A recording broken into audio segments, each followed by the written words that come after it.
அனைவருக்கும் வணக்கம். சிம்ம ராசிக்காரர்கள் இந்த நாளை குறித்து வைத்துக் கொள்ளுங்கள். ஆகஸ்ட் 1ஆம் தேதிக்கு பிறகு உறுதியாகவே இவை நடந்தே தீரும் என்று சொல்லக்கூடிய வகையில் எந்தெந்த நிகழ்வுகள் அமைந்துள்ளன என்பதை ஆராய்ந்து பார்க்கும் போது, ராசிக்கு சகாயமானவராக இருக்கக்கூடிய செவ்வாய் ஜென்மத்தை விட்டு விலகி தனஸ்தானம், குடும்பஸ்தானம், வாக்குஸ்தானம் என்று சொல்லக்கூடிய 2ஆம் இடத்தில் நுழைகிறாருங்க. ராசிக்கு 4 மற்றும் 9ஆம் இடத்தின் அதிபதியாக திகழக்கூடியவர் செவ்வாய். ராசியின் அதிபதியான சூரியனுக்கு நட்பு கிரகமாகவும் ராசிக்கு சகாயமானவராகவும் இருக்கிறாருங்க.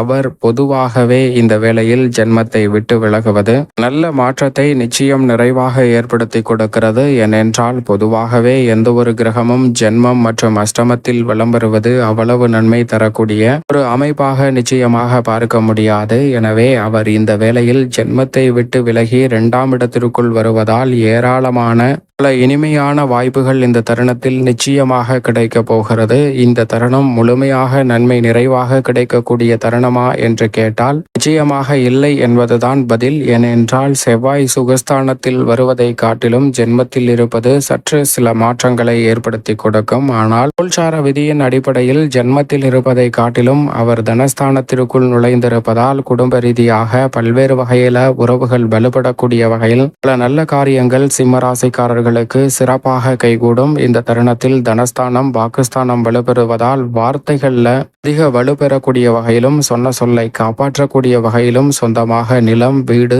வீட்டுமனை, வாகனம் வாங்கக்கூடிய யோகம் இந்த தருணத்தில் சற்று ஜென்மத்தை விட்டு விலகக்கூடிய செவ்வாயின் அமைப்பால் உண்டு என்று சொல்லிவிட முடியும். எதிர்கால நலனை கருத்தில் கொண்டு தற்போது எடுக்கக்கூடிய முயற்சிகள் எதுவாக இருந்தாலும் அவற்றில் வெற்றி கிடைப்பதற்கான நல்ல சந்தர்ப்பம் நிச்சயமாக உண்டு. பண தேவைகள் உடனுக்குடன் பூர்த்தியாக கூடிய வகையில் மிக அற்புதமான வாய்ப்புகளும் சந்தர்ப்பங்களும் இந்த தருணத்தில் உங்களை தேடி வருகிறது. பணிபுரியக்கூடிய இடத்தில் உங்களுடைய திறமைக்கு ஏற்ற அங்கீகாரமும் மிக சிறப்பான வளர்ச்சியும் உறுதியாக கிடைக்கும். நினைத்ததை நினைத்த நேரத்தில் சாதித்து காட்டக்கூடிய வகையில் மிக சிறப்பான பணலாபத்தை உருவாக்கி கொள்ளக்கூடிய சந்தர்ப்பத்தை தனஸ்தானத்திற்குள் வரக்கூடிய இந்த வேளையில் செவ்வாய் உருவாக்கி கொடுக்கிறார். அது மட்டுமல்லாது இன்றைக்கோ செய்த முதலீடு இன்றைக்கு மிகப்பெரிய அளவில் லாபத்தை பெற்றுத்தரும். பூமிக்காரகன் என்று சொல்லக்கூடிய செவ்வாயின் அமைப்பால் உறுதியாகவே இந்த வேளையில் தங்கம் மற்றும் பூமியில் நிலம் போன்றவற்றில் முதலீடு செய்யும் போது நீங்கள் எதிர்பார்ப்பதை காட்டிலும் பல மடங்கு வளர்ச்சி விரைவாகவே உங்களை தேடி வருவதற்கான சந்தர்ப்பம் நிச்சயமாக கிடைக்கும். எனவே இந்த தருணத்தில் சிறு சிறிதாக சேமிக்க முயற்சி செய்யுங்கள். செவ்வாய் ஜென்மத்தை விட்டு விலகக்கூடிய இந்த வேளையில் புதிதாக பல நல்ல சுபகாரியங்களை நிறைவேற்றி கொடுப்பதோடு மட்டுமல்லாது புதிய அசையும் அசையா சொத்துக்களை வாங்குவதற்கான நல்ல சந்தர்ப்பத்தையும் உறுதியாகவே ஏற்படுத்தி கொடுக்கிறார். தவறவிடாமல் சிம்மராசிக்காரர்கள் சரியாக பயன்படுத்திக் கொள்ளுங்கள். மிக சிறப்பான வளர்ச்சி செவ்வாயின் பெயர்ச்சியால் செழிப்பு என்று சொல்லக்கூடிய வகையில் அற்புதமாக கைகூட போகிறது. சரியாக பயன்படுத்திக் கொள்ளுங்கள். மேலும் சாதகமாக மாற்றிக்கொள்ள நிச்சயம் சிம்மராசிக்காரர்கள் வாரத்தில் செவ்வாய்க்கிழமை விரதமிருந்து